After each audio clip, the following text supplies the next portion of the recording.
All right, Shalom, all praises due. I'm Yahweh, the Creator. Today, I'm gonna go over this video right here, and it's called "Jake Wants to Get Physical Over His Love for His Edomite Woman and Breaking Down the Word for Israel." And on this video, you got the group over here called Adam Abbott, another black supremacist, extremist, bigot, racist Hebrew Israelite organization or camp that's out there. Now, this is one thing you're going to start noticing with all these different groups.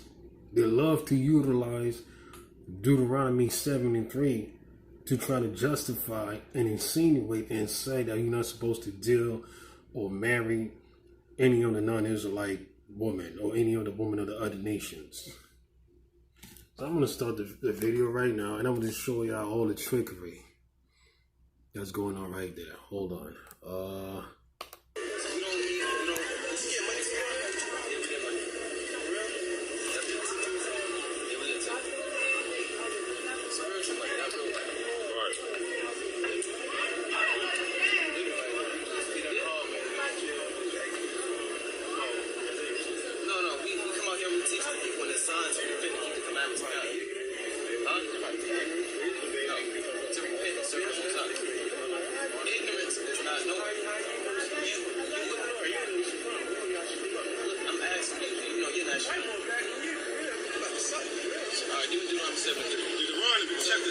Alright, so now you're about to read Deuteronomy 7:3, man. This is one of the famous scriptures that all these camps out there like to use, man. 7:3. Yeah, read that. We're gonna give you the law just to mark it. We're gonna give you the law just to mark it right here. Neither shall not make marriages with them. What the Lord say? Neither shall not make marriages with them. You can't make marriage with the woman of the other nations. Read on. Thy daughter thou shalt not give unto his sons, Right? nor his daughter shalt thou take unto thy son. Why? For they will turn away thy son from following me. She's gonna turn you away from serving the Most High. Because it's not in her spirit to keep the laws and commandments like it's in your spirit. Yeah, that's a goddamn lie. Number one, I already did videos on my channel showing you on how in these last days that we living in, you're gonna have other non-Israelites who are gonna come in and they're gonna forsake the idols of the other nations to serve the Creator. So that's a falsehood right there. You're gonna follow the ways of America. So you're dealing with the so-called white woman, you're gonna end up dabbling into sin. Yeah. She right here. Go on. They serve other gods. Right. You did know, and so the anger of the Lord be kindled against you, and destroy these sons. And what? And destroy these sons. And do what? And destroy these sons. The anger of the Most High is going to destroy you suddenly. Look at Jude 1:18. Yes, all these camps love to start at Deuteronomy 7:3.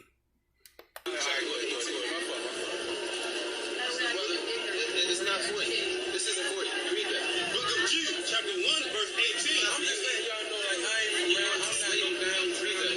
How that they told you there should be mockers in the last time. There should be what? There shall be mockers in the last time. And mock you, one of the men that the Lord set up to destroy. Read. Alright, so he's going to the Greco-Roman false Greek New Testament. But I'm going to tell you something right now. The reason why you start to see people in general making mockery and fun of all these different groups and camps out is because all you cats are teaching lies. All you devils, all you black devils are teaching demonic lies that cannot be validated with our scrolls. That's why you start to see a lot of these people how they're making mockery of all of y'all. So what I'm going to do right now is I'm going to go to Deuteronomy 7:3, man.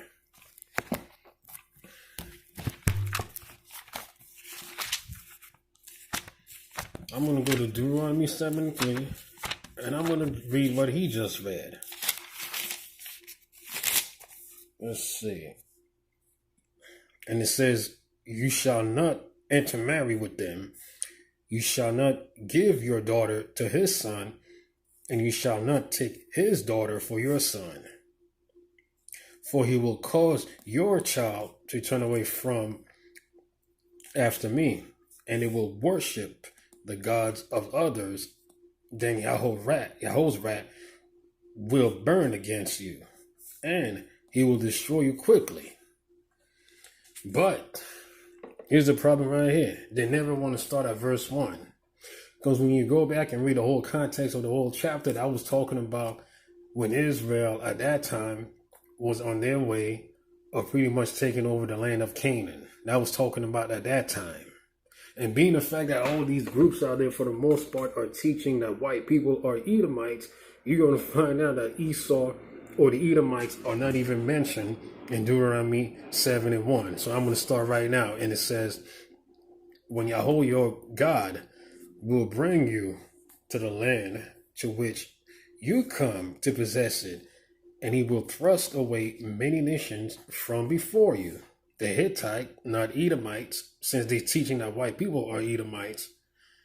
The Girgashite, the Amorite, the Canaanite, the Perizzite, the Hivite, and the Jebusite. 7 nations greater and mightier than thou. And Yahweh your power will deliver them before you, and you will smite them. You shall utterly destroy them. You shall not seal a covenant with them. So he told us not to make a covenant with inhabitants of the land, the Canaanites, not the Edomites, nor shall you show them favor. Then, when you read verse 3, it says, you shall not intermarry with them. You shall not give your daughter to his son, and you shall not take his daughter for your son, for he will cause your child to turn away from after me, and they will worship the gods of others. Then Yahweh's wrath will burn against you, and he will destroy you quickly. So when you go back and analyze this chapter, and I'm going to jump down a couple of verses down to show you the proof, the issue that the Creator had at that particular time with us dealing with the Canaanite woman was the fact at that particular time, the Canaanite woman or the Canaanites in general were worshiping false idols. They did not accept the Creator or the God of Israel or the God of the Torah. They never forsook their evil, wicked deeds and all of their sins. So if the Israelites at that particular time would have went in and married this particular woman, then they would have seduced us into following after their customs and their ideologies. And I'm going to jump down a couple of verses to show you the proof. I'm going to jump down to verse 16. This is Deuteronomy 7:16. You will devour all the peoples that Yahweh your power will deliver to you. You shall not pity them. You shall not worship their gods, for it is a snare unto you. It says you shall not worship their gods or their idols is the reason why we were not ordained to marry the Canaanite woman or the Gentile woman at that particular moment. Because there are plenty of the scriptures all throughout our scrolls in which you will find Israelite men marrying other non-Israelite women, and the Creator never had any beefs or any problems with it. Because those particular women were in order, and they were following and keeping Torah. They were keeping the law and his testimony.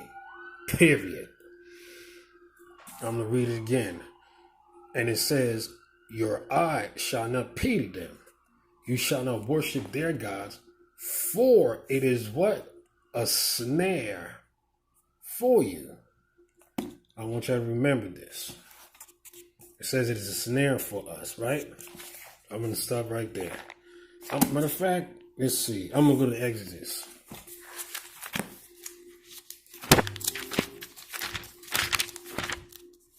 No, matter of fact, let me go to the book of Psalm first, right? I'm going to just deal with the snare. I'm going to go a little bit more further and show you the trickery of all these false prophets, all these liars. They all got their own personal agendas. This is the book of Psalms 106, and I'm going to start at verse 34. They did not destroy the peoples as Yahweh had told them. And I was talking about during the time when we went to conquer the, the land of Canaan. You can read the whole context of the whole chapter. but they mingled with the nations and learned their deeds. And served their idols, which became a what? A snare or a trap for them, just like we read in Deuteronomy 7 and 16. You see, the Most High had ordained us to utterly destroy the Canaanites. So when Israel went into the land of Canaan, we totally disobeyed the commandments of the Creator, and we kept some of the Canaanites in the land. And instead, what Israel is starting to do, they started following after their customs, their falsehoods, and their ideologies by worshiping their idols and their gods. You see that? And they sacrificed their sons and their daughters to what? The demons. They started getting into witchcraft and demonology.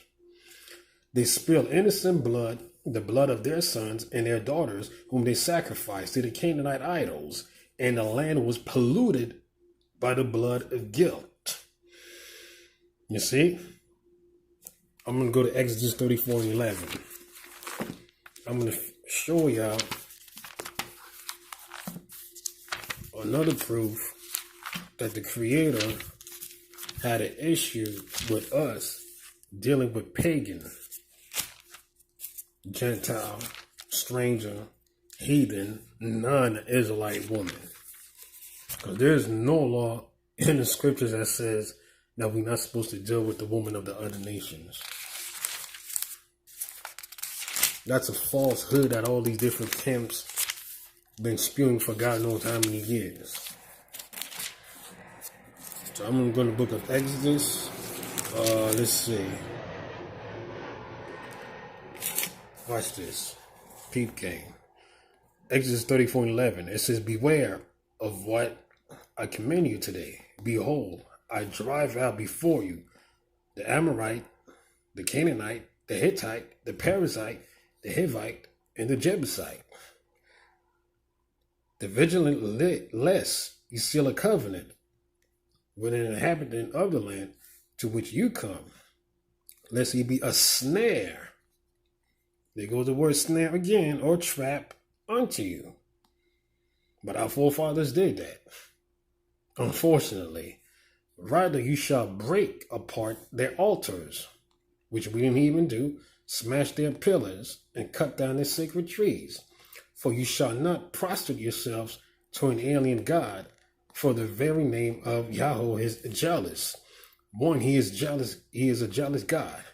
Lest you seal a covenant with an inhabitant of the land, and they will stray after their gods and slaughter to their gods. And he will invite you, and you will eat from his slaughter. And you will take their daughters for your sons, and their daughters will stray after their gods, and entice your sons to stray after their gods. So like I said before, or like the scripture says before, when we read in Deuteronomy 7 and 3, the issue that the Creator had at that time, that he always had, was us dealing with pagan Gentile woman. Now, if he repents and decides that he wants to come back to the Torah, keep the law, statutes, and commandments of the Creator, and she also decides that she wants to follow the Most High, she wants to follow the Creator, she wants to forsake all the wickedness and all the evil deeds of her people and her nations, and they both in a quote-unquote relationship or marriage, then what's the problem? If they both serving the Creator, then there shouldn't be any issues. There's no chance in hell that she's going to try to seduce him into following after other idol, if they both serving the Creator or the God of Israel. You see? When you go back and check out all these different groups out there and all these different camps like Adam Habit, I mean, the list goes on and on. They're all dealing with a racist ideology. So none of these niggas out there, none of these devils are in any position whatsoever to talk on the subject matter of interracial relationships. This is factual. And the reason for that being is because being the fact that they have this racist dogma already embedded in their mind, then they're going to have a biased perspective point of view in regards of so-called interracial relationships. You see what I'm saying? So I'm going to go, let's see. I'm going to go to the book of Joshua. I'm going to go to the book of Joshua 6:25. And dealing with Rahab the harlot, who was also a Canaanite, a Gentile woman. But I'm going to show y'all what happened with her. She was the one who pretty much helped us into getting the land of Canaan. I'm going to go to the book of Joshua. I'm going to go to 6:24. And it says, they burned down the city in fire and everything that was in it. Only the silver and the gold and the vessels of copper and iron they gave to the treasury of the house of Yahweh. But Rahab, the innkeeper, and her father's household, and all that was hers, Joshua allowed to live among us. And it says right here that she dwelled in the midst of Yahushua or Israel until this day, because she hid the messengers that Joshua had sent to spy out Jericho. So we have an example of Rahab the harlot in a household who were allowed to dwell and live among us in the land of Israel. It refers to all the different deities and idols of their nations. They were different from the rest of the Canaanites. You see that? And there are many other examples all throughout the scriptures showing you on how you had different non-Israelites who kept the Torah and the scriptures. And you know what? I'm going to go also. Now I want you to remember Rahab.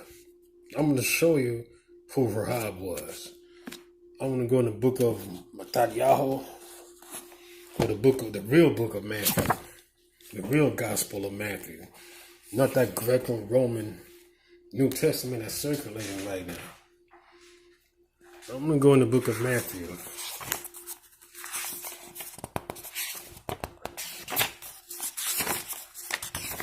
Chapter 1. Let's see. I'm going to start at verse 1. It says, these are the generations of Yahushai, the son of David, the son of Abraham. It says, Abraham begot Isaac, and Isaac begot Jacob, and Jacob begot Judah and his brothers. Judah begot Perez and Zerah from Tamar, and Perez begot Hezron, and Hezron begot Aram, and Ram begot Haminabad, and Haminabad begot Nahshon, and Nahshon begot who? Salmon. And it says Salmon begot Boaz. From who? From Rahab the harlot, like we read in Joshua 6:24 and 25, particular verse 25. But Rahab the innkeeper and her father's household and all that was hers, Joshua allowed to live. She dwelled in the midst of Israel until this day. And guess what? She ended up marrying a Hebrew Israelite man, a brother. So when you go back and check out the genealogy of Yahushai, you're going to find out that one of his ancestors, or I should probably say foremothers, was who? A Gentile woman by the name of Rahab the harlot.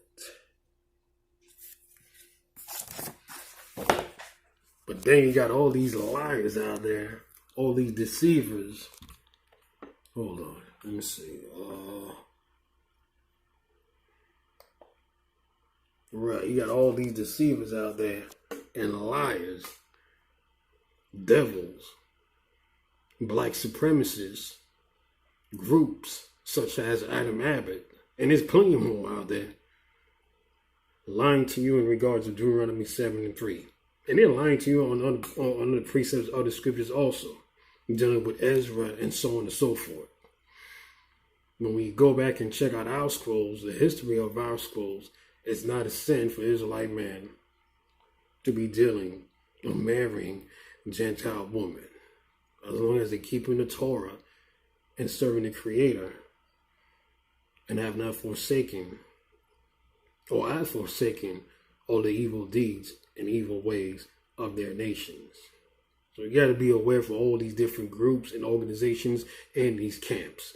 Get out of if you're part of these different organizations, I'm talking about all you young brothers out there, get out. You can serve the Creator on your own. You don't need to be part of a group or a camp to serve the Creator. So with that, I'm signing out. Shalom.